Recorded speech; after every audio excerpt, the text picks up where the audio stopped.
People think about different things when Alan Turing is mentioned.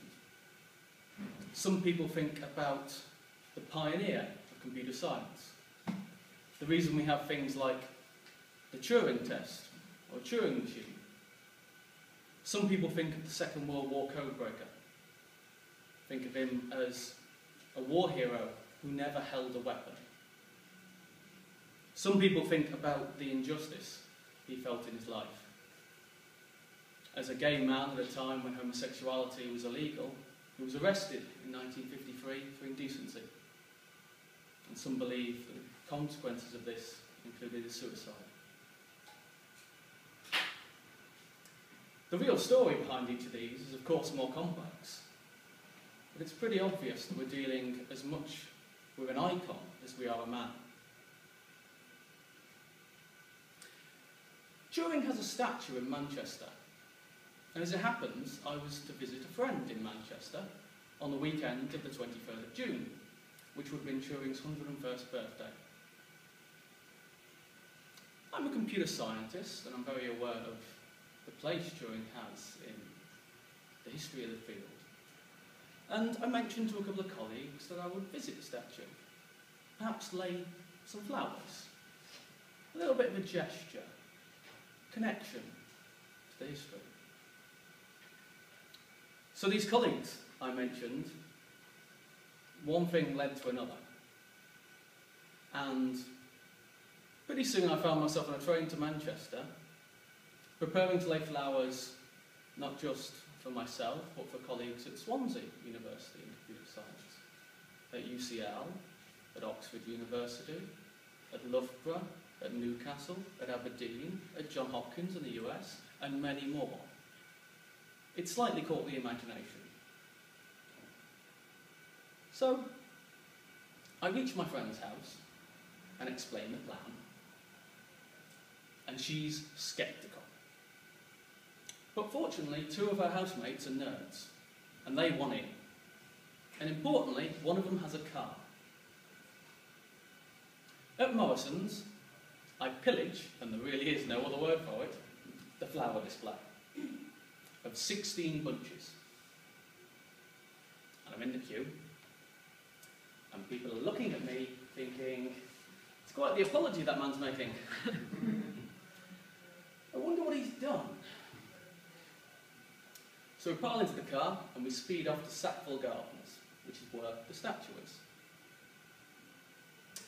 One of the lads keeps the engine running, and me and the other one hop out, and we're away across the grass, 8 punches each. Let me set the scene for you. This is the night before the birthday. It's getting dark. It's pretty dark, actually.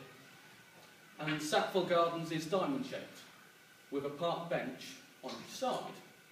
And Turing's statue is sitting on one of those benches. So we're heading across the grass, and we get about 8 feet away from the statue when we twig that instead of a statue of a man on a park bench, what we're actually running towards is an actual man on a park bench. It's fair to say the man was startled. He'd been minding his own business, having a relaxing moment, when out from the darkness, 2 swarthy men approach, brandishing what turn out to be tulips. I say he was startled. He wasn't half as startled as I was when the statue moved. We recover our wits, regroup a little bit, find the right statue, and arrange the flowers. Take a couple of photos. We stand back, we have a moment of solemn reverence. Then we're back in the car and away on our toes. Next day, I'm on the train back to London. I'm feeling quite pleased. We've had a nice community event. Remembered our heritage.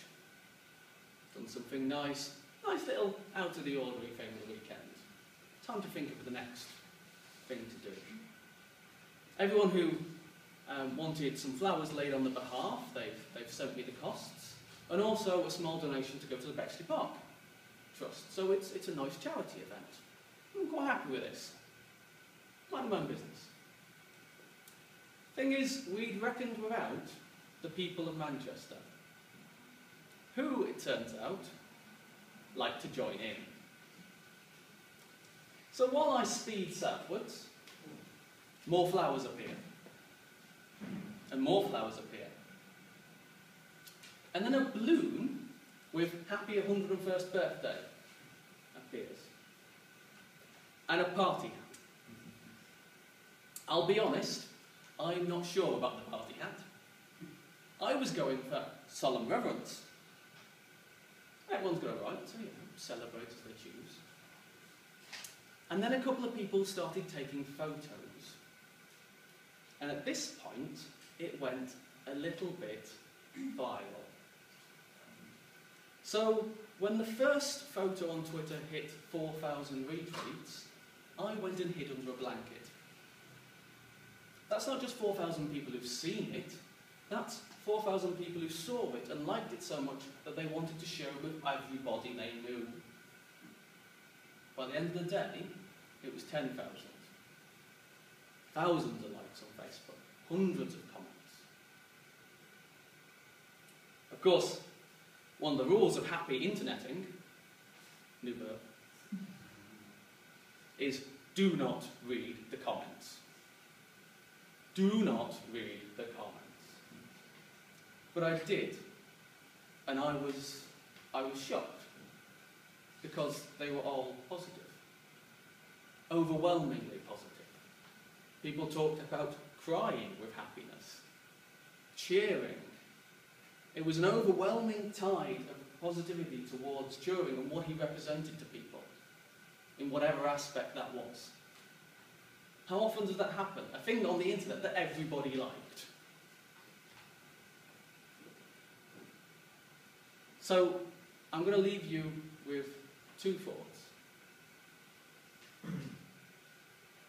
First thought is, you may think you're doing something small, but it may bring a lot of happiness to a lot of people.